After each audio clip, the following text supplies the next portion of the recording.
Bien, chers amis, bonjour. C'est avec un très grand plaisir que nous allons, Louis Drey et moi, mon ami d'enfance, parler d'un thème qui est très important, récurrent, ô combien actuel, à partir d'une synthèse de ce que nous avions dit les fois précédentes. En introduction, je dirais le point suivant. Nous vivons une accélération de l'histoire, et cela d'une manière très claire. Les événements s'accélèrent au jour le jour, pour ne pas dire heure par heure, et la méta-histoire, ça veut dire l'histoire secrète, qui est sous-jacente aux événements, à l'histoire universelle. Cette méta-histoire, elle porte en elle le plan divin et elle fait le lien entre l'histoire humaine au niveau universel et le plan divin, la volonté divine. Les événements s'accélèrent, mais ils s'assombrissent. Nous vivons une obscurité de plus en plus grandissante, croissante, exactement comme c'était au temps de la 9e plaie d'Égypte, parce que, comme on l'a dit les autres fois, avec mon ami, nous vivons aujourd'hui non pas la sortie d'Égypte des Hébreux, mais la sortie d'Égypte de l'universel, qui va avoir une sorte de finalité hébraïque. Et cette sortie d'Égypte actuelle, qui est fondée sur l'allumage entre Purim et Pessah de cette lumière, le Or HaElyon, de cette lumière intérieure qui est en nous, et entre Purim et Pessah et Pâques, il y a 30 jours, vous avez 30 jours d'allumage d'une lumière qui s'ajoute les unes par rapport aux autres, jour après jour, de manière à former une lumière incandescente le 14 Nissan au soir, de manière à pouvoir rencontrer la divinité. Et cette lumière-là reviendra 49 jours après, au temps de Shavuot, du don de la Torah. Alors, il y a donc une sorte d'accélération de l'histoire, couverte par un temps d'obscurité, j'allais dire, disons, extrêmement lourd, extrêmement pesant, et voilà que Akadosh Baruch Hu, pour ceux qui ont les yeux ouverts, qui peuvent comprendre un peu le temps de l'histoire, lorsqu'il y a union entre le temps divin et le temps humain, voilà qu'Akadosh Baruch Hu intervient et nous donne une sorte d'allusion, une sorte de remèze en hébreu. Regardez ce que j'ai reçu il y a quelques jours, n'est-ce pas? Regardez, écoutez bien, il s'agit d'un Druze qui habite la Syrie, au sud de la Syrie, qui est, comme par hasard, j'allais dire presque comme nos pères, y compris comme Moïse, berger. Regardez bien. Et regardez ce qu'il dit. D'accord? Et après, je ferai un petit commentaire, et après cela, je passerai la parole à mon ami. Écoutez, s'il vous plaît.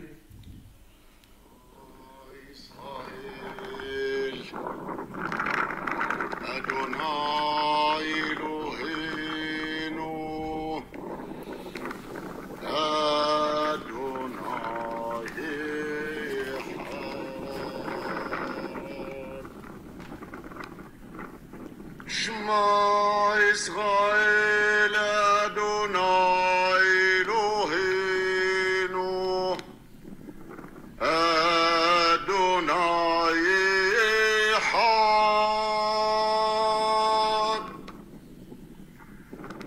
Shema Israël Adonai Eloheinu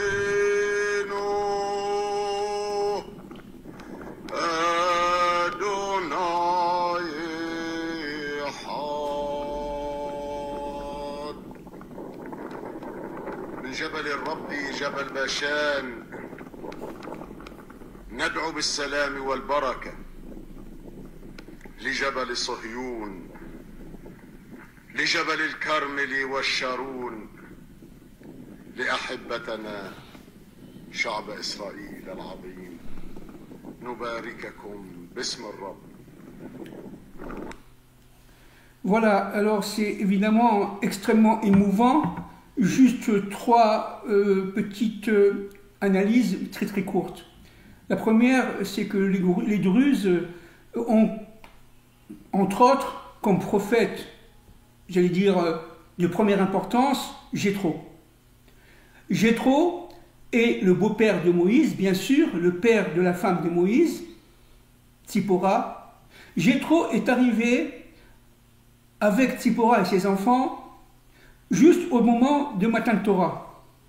Évidemment, on parle d'il y a 3500 ans. Mais il n'a pas voulu assister au don de la Torah, alors que Moïse, après un bon repas offert à son beau-père et à sa troupe, n'est-ce pas, il n'a pas voulu rester. Nos maîtres disent parce que, tout simplement, c'était pas le temps. C'était pas le temps. Mais, Jéthro en hébreu, a fait ce travail intérieur énorme, incessant, au jour le jour.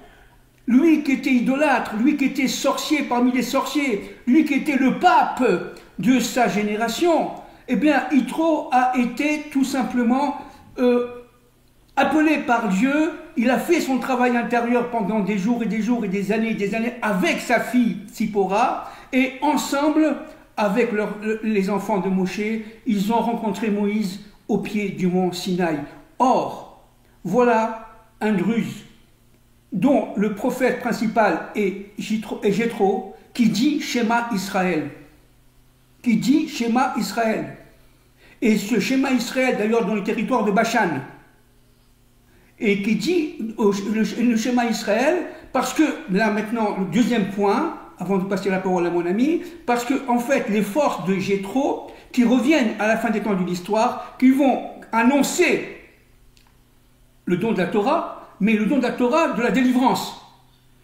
Les forces de Jéthro reviennent à travers ce berger, n'est-ce pas, pour pouvoir reconnaître le Dieu d'Israël et pour pouvoir reconnaître la participation du peuple hébreu sur la terre d'Israël dans toute son accointance, dans toute sa force. Troisième point que je voudrais vous dire, c'est un clin d'œil de Dieu nous donnant le temps messianique. Le temps messianique, chers amis, est arrivé. Voilà les Druzes, représentés par ce personnage, qui reconnaissent leur ancêtre Jéthro d'une manière universelle, à travers le téléphone, à travers WhatsApp, à travers Facebook, etc., à travers les réseaux sociaux, et qui annonce le schéma Israël, non pas pour Israël, parce qu'on le fait tous les jours, mais pour les nations. Voilà, je laisse, c'est grandiose, c'est énorme, c'est évidemment un signe, un clin d'œil de Dieu pour nous donner, si vous voulez, la lumière du temps. Le temps humain et le temps divin, avec ce Druze, eh bien, sont en train de se rassembler, de se réunir. Je laisse la parole à mon ami Louis. Oui, bonjour. Pas plus. Et pour reprendre ce que vient de dire Fabien Mouchet, c'est un événement énorme.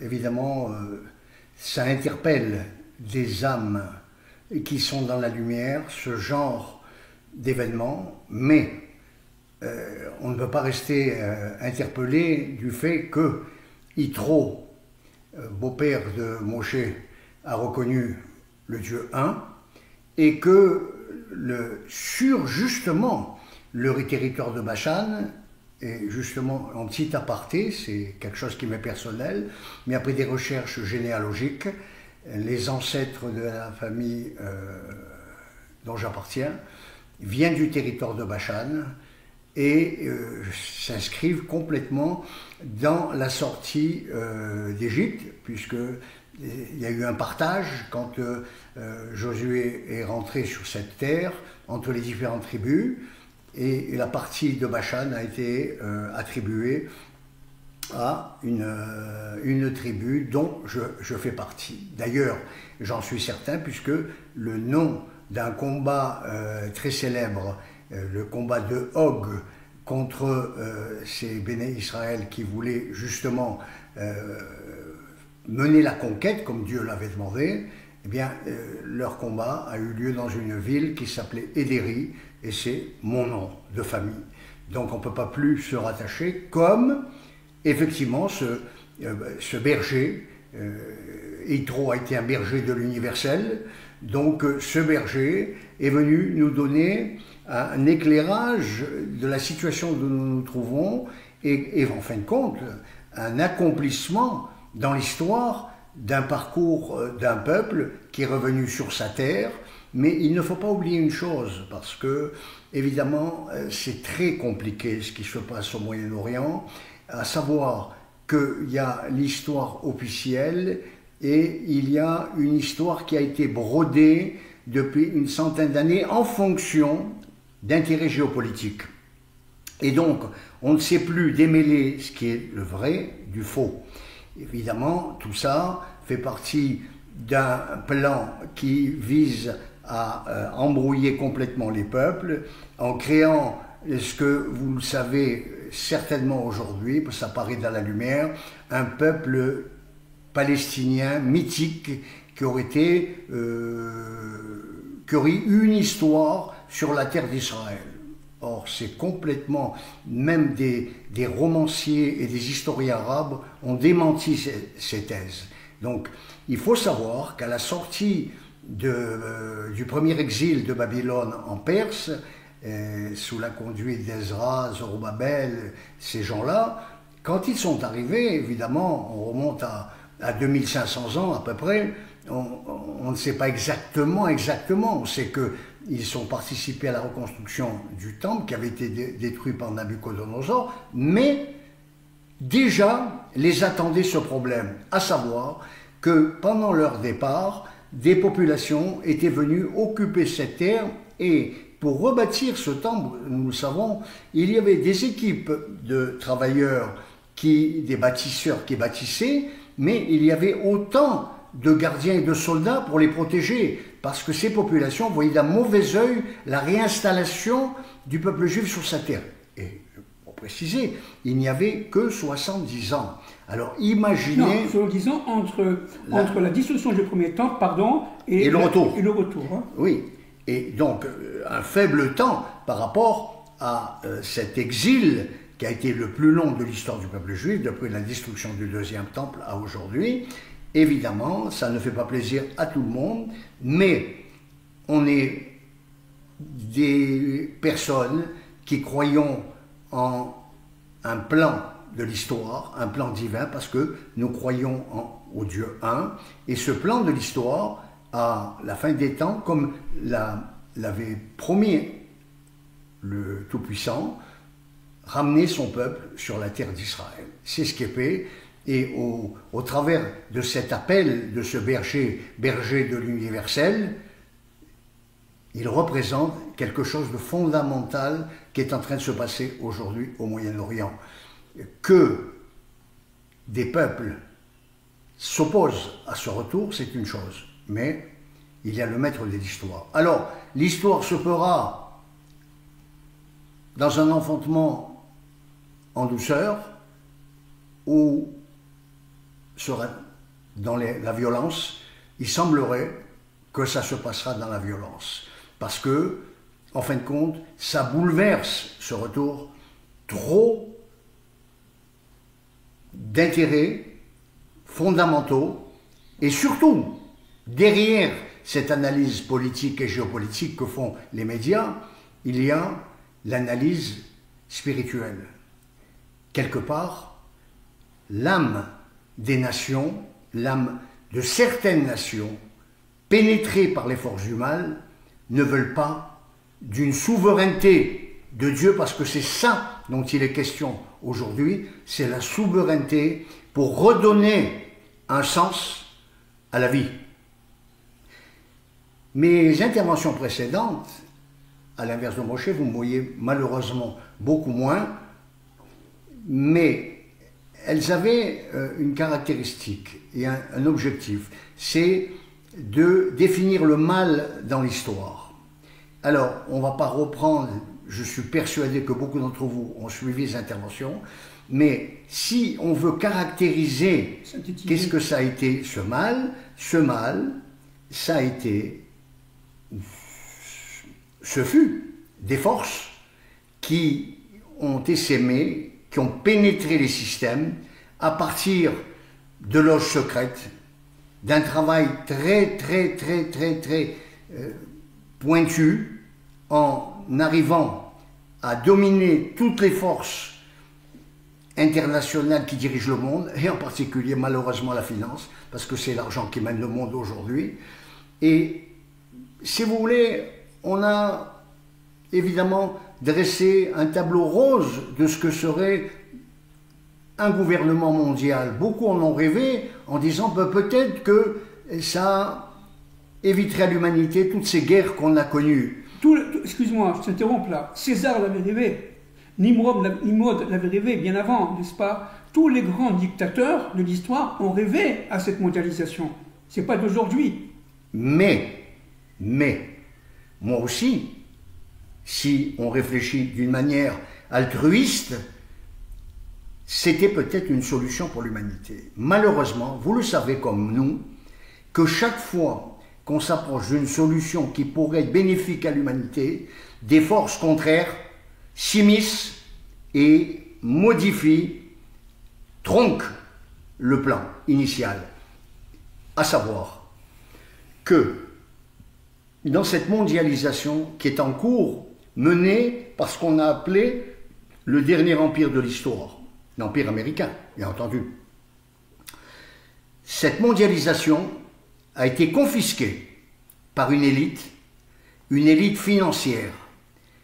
Mais quel était le but, en fait, le but final? Pardon, je m'excuse de t'interrompre vraiment. C'est une élite qui, au début, était marchande, ensuite capitaliste industrielle, ensuite monopolistique, ensuite monétaire, à partir de la création de la Fed en 1913, et en fin de parcours financière. C'est-à-dire qu'en fin de compte, cette élite a, et je ne parle pas du Moyen-Âge, où il y avait évidemment les élites moyenâgeuses, et même... Non, on parle de l'époque contemporaine. Voilà. Alors, ces élites-là ont transmuté.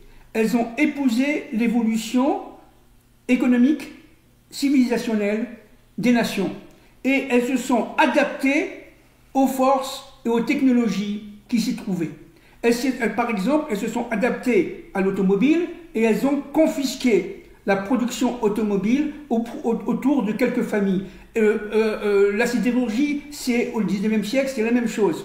La société de consommation qui a été élaborée en Amérique d'ailleurs, entre parenthèses, mais aussi en Allemagne, avant l'arrivée du nazisme, dans les années 30, a été aussi utilisée et pénétrée par ces forces-là. Ce sont des élites qui pénètrent pour tout simplement empêcher le plan de Dieu de réussir.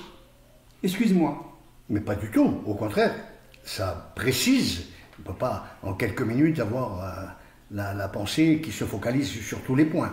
C'est très bien de l'avoir signalé.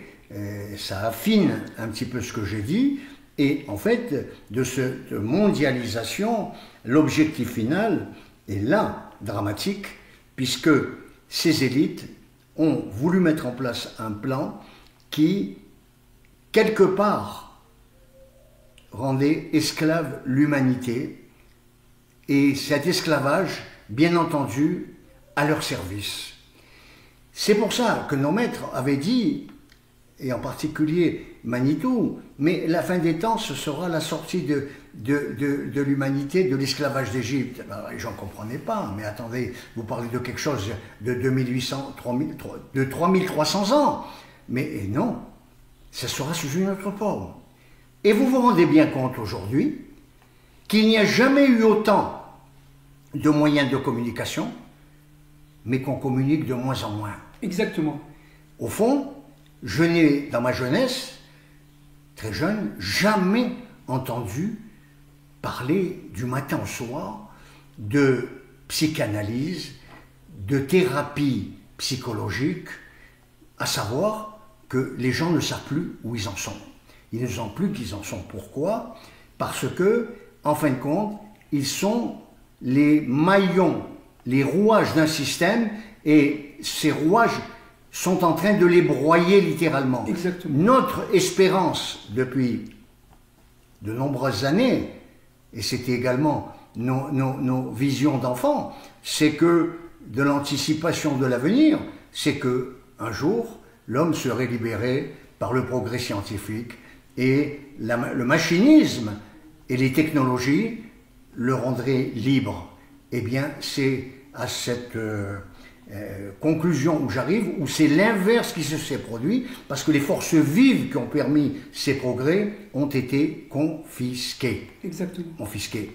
Donc, quand on parle aujourd'hui, je vous prends un exemple, de salaire universel, mais quand on y réfléchit, on ne peut pas envisager la vie d'un homme qui n'a aucun objectif que de se lever le matin, de regarder la télévision, son portable, un ordinateur, et qu'attendre à la fin du mois de recevoir son salaire universel. Et encore, je précise qu'il y aura des conditions. Il faudra, comme un permis à points, avoir une certaine ligne de conduite pour mériter. Et on risque justement, si on dévie, c'est totalement le roman d'Orwell. C'est totalement le roman d'Orwell qu'on est en train de vivre. D'ailleurs, je vous le signale, Orwell était un ancien Illuminati. Alors, je ne peux pas reprendre tous les points de nos anciens cours, mais en fait, vous le savez, que dans ce dernier empire, il y a un personnage qui était clé et qui expliquait les événements contemporains. Il s'appelait Albert Pike, et Albert Pike, Moshe vous en avez déjà parlé, c'est très interpellant. Comme à Paris, aujourd'hui, la France se caractérise et s'associe à l'histoire de l'Égypte par une pyramide qui est au Louvre, eh bien, à la Maison Blanche, à Washington, pas loin, il y a la statue d'Albert Pike. Albert Pike était un maçon du 33e degré, une lumière, un homme qui maîtrisait un certain nombre de langues, mais d'une manière parfaite. Et pour résumer sa pensée, on lui avait demandé, c'était, je vous situe le temps, 1870 à peu près. Mais comment voyez-vous ce plan? Donc le plan, il en était bien au courant. C'était le plan d'objectif final d'une mondialisation telle qu'elle est menée aujourd'hui. Il a dit, ça ne se fera avec 3 guerres. La Première Guerre mondiale, on le sait, et on connaît même ses ressorts. Il y a l'histoire officielle, mais il y a l'histoire secrète. C'est la haute finance, puisque, comme Fabien Moshe vous l'a dit, la Fed, la Federal Exchange, qui est fabricant, en gros, de la monnaie américaine, du dollar, a créé cette institution l'année suivante. L'année suivante, éclatait la guerre 14-8. Alors évidemment, c'est l'attentat de Sarajevo, c'est un groupe d'officiers extrémistes serbes, la main noire. Donc, mais tout ça, c'est un narratif pour les naïfs. Les ressorts, c'est toujours la même chose. C'est alimenté par la finance, les marchands de canons, le complexe militaro-industriel. Et la montée, quand on demandait à Albert Pike, il y aura au milieu du siècle une deuxième guerre. Cette deuxième guerre, on sait très bien qu'est-ce que ça a été. Ça a été la montée du nazisme, mais ce nazisme, on ne va pas refaire l'histoire, il a été financé par la haute finance américaine. Entre autres. Entre autres. Alors, mais quel était l'intérêt des États-Unis? Y compris les Anglais. Les États-Unis voyaient d'un très mauvais œil, comme aujourd'hui, un bloc qui se formerait en Europe avec des alliances entre la Russie, les pays du centre de l'Europe. Donc il fallait créer cette zizanie et disséminer ces possibilités de blocs, d'entente. La guerre, elle était sur un plateau et ça a fait tourner. D'ailleurs, je vous l'affirme, et vous en êtes vous-même au courant, c'est que la prospérité des États-Unis est venue, après la crise de 29, par ce démarrage de toute l'industrie américaine au service de la guerre. Et à partir de là, ça a été l'envol de cette grande puissance qui est passée, qui a pris d'ailleurs le relais sur la puissance de l'époque, qui était l'Empire britannique, avec sa monnaie de référence, la livre sterling, pour instaurer une domination totale au fur et à mesure de ce dollar. Ce dollar, évidemment, vous savez ce qu'il en est aujourd'hui. Hein? Il est comateux. C'est encore un petit mot. Il n'existe pratiquement plus. Mais pour revenir à Albert Pike... Attends, excuse-moi, pardon. Non, le dollar représente quand même une monnaie centrale encore aujourd'hui, ce qu'on appelle une monnaie universelle. Oui, j'ai avancé un peu, voilà, oui, trop vite. Mais le problème, c'est que, en fin de compte, les avoirs en dollars dans certains pays ont été transformés en avoirs dans d'autres monnaies. Par exemple, les BRICS. Vous voyez ? Tu vois, alors donc le dollar est toujours une monnaie de réserve internationale, elle est toujours une monnaie de transaction universelle, mais elle a perdu sa force principale d'être une monnaie reconnue par l'ensemble des nations. Exact. Alors, là, ça nous touche beaucoup plus près, c'est beaucoup plus actuel. C'était la troisième prophétie, troisième prédiction d'Albert Pike, puisqu'il définissait 3 étapes pour arriver à ce mondialisme, à ce gouvernement mondial. C'était l'étape d'aujourd'hui. Et regardez comme c'était prophétique. Il a affirmé, la 3e étape, nous l'organiserons. Ça sera un conflit entre l'islam et le sionisme. Il fallait le faire. Il fallait le faire il y a 150 ans. C'est ce que nous vivons. Et si vous êtes posé des questions sur cette révolution de gouvernement et de pouvoir qui se passe aux États-Unis, il vous apparaît maintenant d'une manière lumineuse que dans le conflit que mène Israël à Gaza, Israël, avec l'administration Biden, qui elle-même avait ses courroies de transmission dans d'autres sphères du complexe militaire ou industriel, je ne citerai pas les, mais évidemment, vous voyez bien que cet homme de 80 ans ne pouvait pas mener la barque tout seul, a tenté d'attacher pieds et poings liés Israël pour pas justement qu'elle mène jusqu'au bout son plan. Son plan, c'était quoi pour Israël? C'était de se débarrasser d'un cancer qui s'appelle le Hamas, mais en termes thoraïques, le Hamas représente d'autres forces. Il représente ce qu'on appelle les forces d'Amalek. Et dans notre tradition juive, quand nous avons des périodes à la Beth Knesset, à la synagogue, où on évoque Amalek, tout le monde tape du pied, puisque on souhaite la destruction d'Amalek de génération en génération. Et chaque époque a eu son Amalek. Adolf Hitler a accompli sa mission, c'était le Amalek de son époque.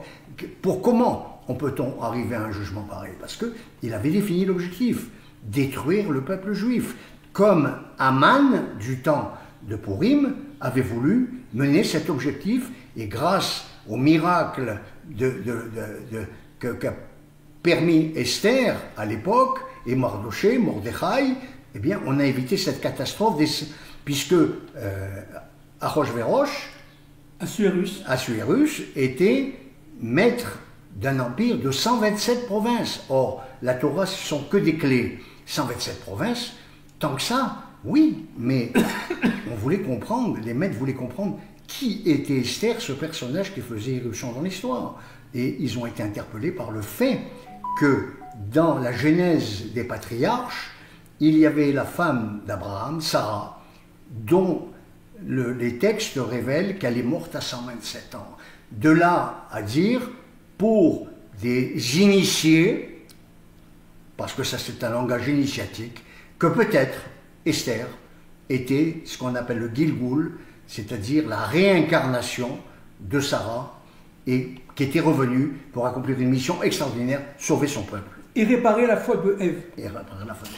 Donc, je vais vous donner un exemple de cette bataille acharnée contre ces forces du mal que nous vivons. C'est que il y a eu aux États-Unis des gens qui ont voulu retirer cette statue d'Albert Pike, parce qu'elle s'incarne complètement la franc-maçonnerie de rite écossaise et toute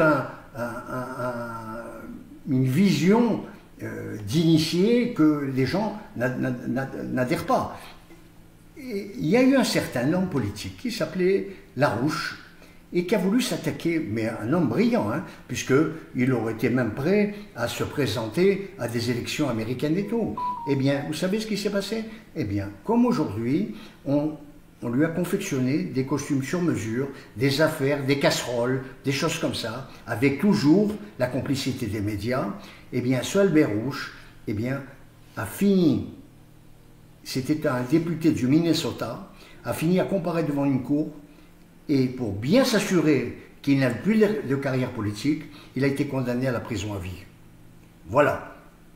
Alors, ça vous rappelle peut-être quelque chose, plus proche de nous en France. Hein. On a eu des élections où Macron est arrivé au pouvoir. Il y avait un homme qui était très brillant, qui avait des compétences. Je ne dis pas que j'adhérais totalement à ses idées, mais un homme qui avait l'expérience du pouvoir. On l'a éliminé comme ça, avec des affaires de ce genre. On ne l'a pas mis en prison. Maintenant, vous avez... François Fillon.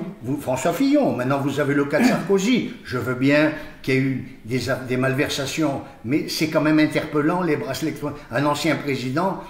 Donc, qu'est-ce que ça veut dire tout ça? Ça veut dire qu'on les empêche de continuer une carrière politique. On choisit les hommes, les old leaders, les young leaders qu'on met au pouvoir comme des pantins pour agir. Alors, évidemment, ces organisations qui sont derrière tout ça, on en avait parlé, ce sont ce qu'on appelle les sphères Illuminati, qui sont encore au-dessus de la franc-maçonnerie. C'est l'élite de la franc-maçonnerie. Et elle mène aujourd'hui la barque. Malheureusement, je vais même vous donner un code, c'est qu'ils se font appeler la synagogue de Satan. Donc, vous voyez, souvent ça m'amusait de dire, mais quel est le combat d'Israël contemporain? Ben, le combat d'Israël contemporain est clair, c'est que Israël révère son mur qui est le vestige du temple de Salomon, et ce mur, ce wall, de la sainteté, il est opposé à Wall Street, le mur de l'argent. Et d'ailleurs, à l'entrée de Wall Street, vous avez un taureau qui, quelque part, représente le veau d'or que le peuple juif a laissé au Sinaï. Alors, évidemment, là, on est, comme disait Fabien, dans une accélération mais journalière des événements. Où nous en sommes? Nous sommes à la veille de Pessah.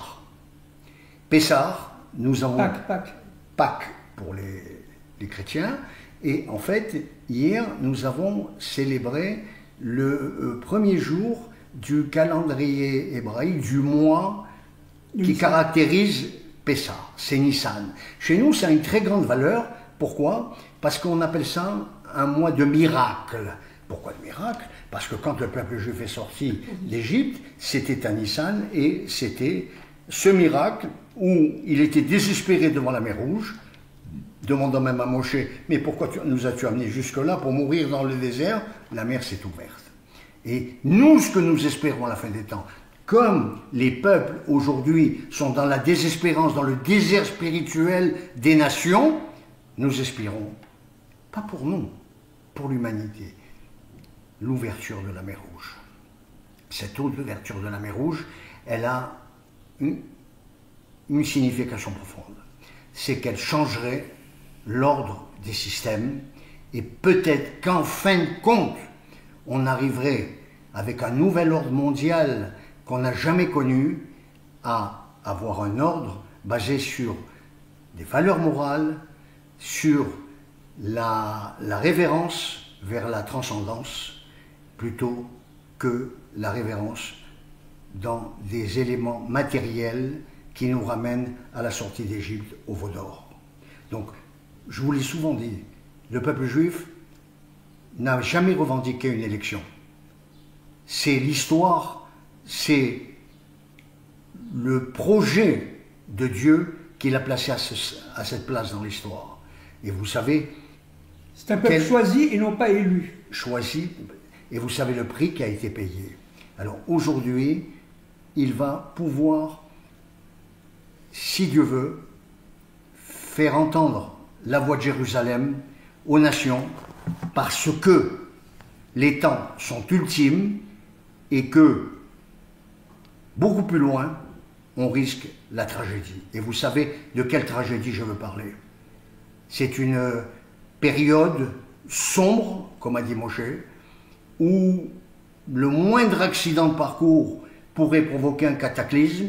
Il faut prier de toute notre âme pour que ces événements se terminent bien dans le plan de Dieu.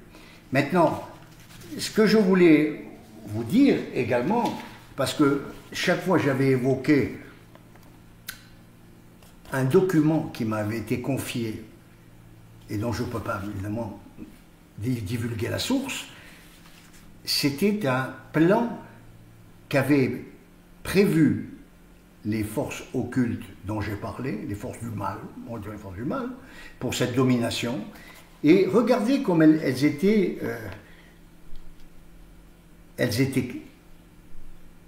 vraiment bien étayées par rapport à ce que nous vivons. Les dernières étapes de ce plan se rapportent à la phase oméga. Tu cites. Oui, expérimentée par des expérimentations effectuées au début des années 70. On remonte aux années 70. Elle renferme la mise en application à l'échelle mondiale des armes électromagnétiques. L'avenir du contrôle des populations de ces États passe obligatoirement par le contrôle absolu. Qu'est-ce qui s'est passé pendant Corona avec nos passeports? C'était la mise en condition. Le plan n'a pas pu aller mener jusqu'au bout, mais c'était déjà une phase de préparatoire. L'empoisonnement de la nature, l'utilisation de l'électromagnétique. Qui pourra nous soupçonner? Qui pourra se douter des moyens utilisés? Voilà, je vous donne les principaux points. Grâce à la désinformation, et c'est ça notre problème, nous ne pouvons même plus faire confiance à n'importe quel média, sauf notre jugement personnel. Mensonge, hypocrisie, individualisme. Nous avons créé au sein des peuples, des États-nations, l'homme est devenu un ennemi pour l'homme. Vous savez pourquoi le temple, le deuxième temple a été détruit? Nos maîtres le disent. C'est parce qu'il y avait ce qu'on appelait la sinat rinam. Et la sinat rinam, c'était la haine de l'autre. Gratuite. La haine gratuite. Et nos maîtres ont bien précisé, parce que c'est la foi du peuple juif, dans l'attente de la reconstruction de ce temple qui était le temple de l'humanité. Il sera reconstruit par l'amour gratuit. Voilà. Alors, je ne vais pas aller plus loin, mais je veux quand même vous dire quelque chose de fondamental pour montrer que ce ne sont pas des élucubrations. Chaque fois, je vous ai mentionné ce que disait Giscard d'Estaing. Or, Giscard d'Estaing, je vous l'avais dit dans une intervention précédente, avait sa carte au Bohemian Club. C'est une des ramifications, des branches Illuminati, des choses comme ça. À l'époque, en 70, 73, il avait acheté cette carte.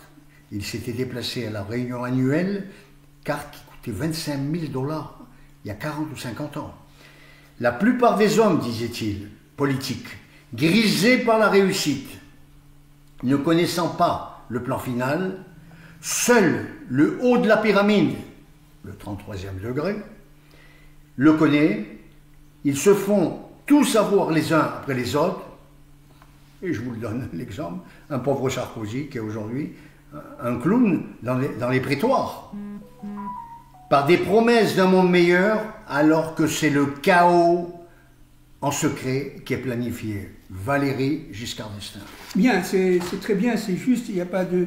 En guise de conclusion, je voudrais citer le Rav Shmueli, qui n'est pas francophone, qui est hébraophone, qui, lui, se réfère à un très grand dans l'histoire, le Rav Shapira de Lublin, il y a quelques dizaines d'années.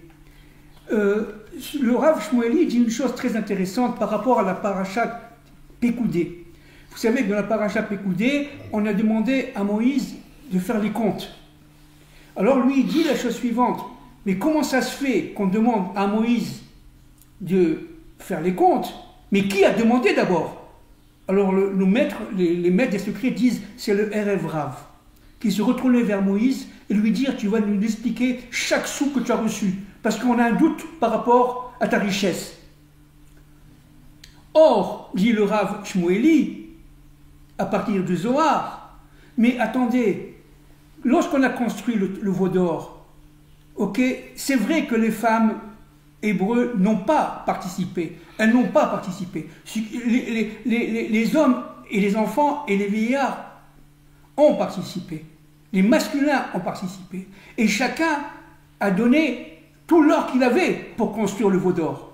Et il y avait, disent nos maîtres, plus d'1 million de personnes qui ont donné tout leur or. Or, dit le Rav Shmueli, eh bien, le veau d'or ne faisait que 240 kilos. Mais où est parti l'or restant? Eh bien, ils se sont partagés entre eux. Et là, le Erev Rav, la tombe nombreuse, n'a pas réagi. Alors notre maître dit, mais comment ça se fait que lorsque on vocifère sur les sous, l'argent qui est investi dans l'éducation religieuse, par exemple, dans les yeshivot, dans le Limud Torah, comment ça se fait que le Erev Rav d'aujourd'hui vocifère, alors que, d'une manière secrète, n'est-ce pas, des milliers et des milliers et des millions de shekels et de dollars sont gaspillés à tire-larigot auprès d'investissements qui sont des investissements complètement saugrenus, pour ne pas dire secondaires, alors que Israël ou l'Amérique ou la France est un pays riche. Comment ça se fait que, je ne fais pas de politique bien sûr, que le président Macron donne 2 milliards d'euros à l'Ukraine alors qu'il manque de l'argent partout, dans tous les secteurs de l'économie française, que ce soit à l'école, qu'il y ait de plus en plus moribondes, je pèse mes mots, les enfants sont de plus en plus analphabètes. Comment ça se fait que les hôpitaux, notamment dans les salles d'urgence, il n'y a plus de lits suffisants pour recevoir les malades? Comment ça se fait qu'il y a des routes en France, mais aussi en Israël et aussi en Amérique, qui sont aujourd'hui complètement, j'allais dire, détruites? On ne peut plus circuler parce qu'on dit-on qu'on n'a pas d'argent. Et comment ça se fait qu'on cherche à augmenter les impôts, à agir sur le pouvoir d'achat des ménages, que ce soit en France, que ce soit en Israël, que ce soit en Amérique ou dans le monde entier, dans le monde occidental en tout cas? Comment cela se fait-il? Alors le Rav Shmueli, en citant notre maître, le Rav Shapira de Lublin, dit que en fait, le Erev Rav qui est partout dans le monde, qui n'est pas seulement en Israël, qui est partout dans le monde, eh bien, tout simplement cherche à utiliser, à l'époque on parlait des pétrodollars, aujourd'hui on parle de dollars verts, à utiliser des richesses qui sont normalement affectées à l'économie réelle. Elle est confisquée, ces richesses, pardon, sont confisquées et attribuées à une économie, disons, fantasmatique, potentiellement irréelle, qui n'a aucun fondement économique. Entendez le rapport US-aide, comment des milliards ont été attribués à des médias, par exemple le New York Times et j'en passe, Reuters, et en France c'est la même chose, et en Israël c'est la même chose.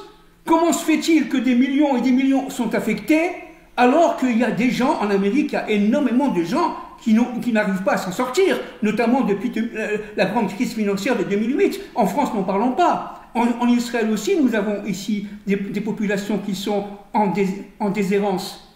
Alors, nos maîtres disent la chose suivante. Nos maîtres disent la chose suivante. Il y a une confiscation de la richesse qui a été donnée par Dieu et par Dieu seul à l'humanité. Il y a une sorte de confiscation de nos acquis qu'on a acquis par le travail, par la capitalisation, directement dans les poches de certaines élites et de certaines grandes familles. Il y a certainement ici une sorte de confiscation de la richesse nationale, universelle, à des fins, disons, élitistes. Et ce qui est grave, c'est que cela va mener certainement à la Troisième Guerre mondiale.